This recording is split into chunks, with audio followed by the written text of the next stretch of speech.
కి సదా జయం జయం జయం సదా జయం జయం జయం. నమస్కారం. సహకార వార్తలు చదువుతున్న సంబార భూమయ్య, సహకార ధర్మపీఠ వ్యవస్థాపక ధర్మకర్త. సహకార వార్తల ముఖ్యాంశాలు. ప్రభుత్వ పథకాలలో సహకార బ్యాంకుల పాత్రను బలోపేతం, సహకార శాఖ మంత్రి అమిత్ షా. బహుళ రాష్ట్ర సహకార సంస్థలకు ఎన్ఓసి ఆమోదాలను క్రమబద్ధీకరించడానికి central registrar of cooperative society SOP జారీ చేసింది.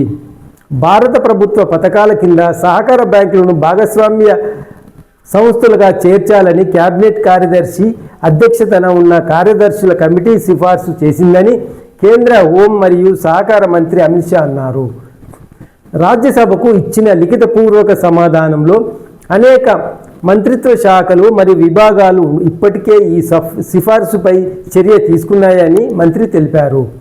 పశుసంవర్ధక మరియు పాడి పరిశ్రమ శాఖ ఇతర శాఖలతో పాటు సహకార బ్యాంకులను అధికారికంగా చేర్చడానికి దాని పథకం మార్గదర్శకాలను సవరించింది.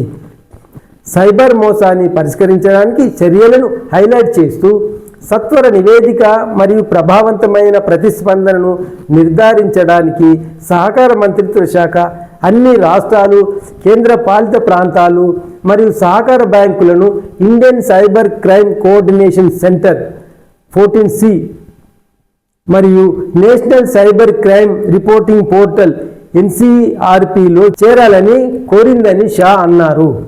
600లకు పైగా సహకార బ్యాంకులు ఇప్పటికే 14C ప్లాట్ఫామ్లో చేరాయి.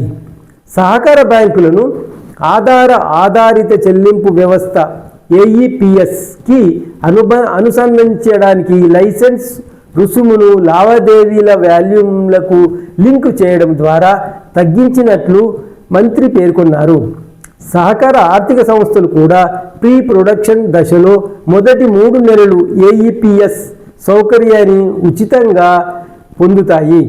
బయోమెట్రిక్ ప్రమాణీకరణ ద్వారా డోర్ స్టెప్ బ్యాంకింగ్ సేవలను ప్రారంభిస్తాయి. నమస్కారం, ధన్యవాదం.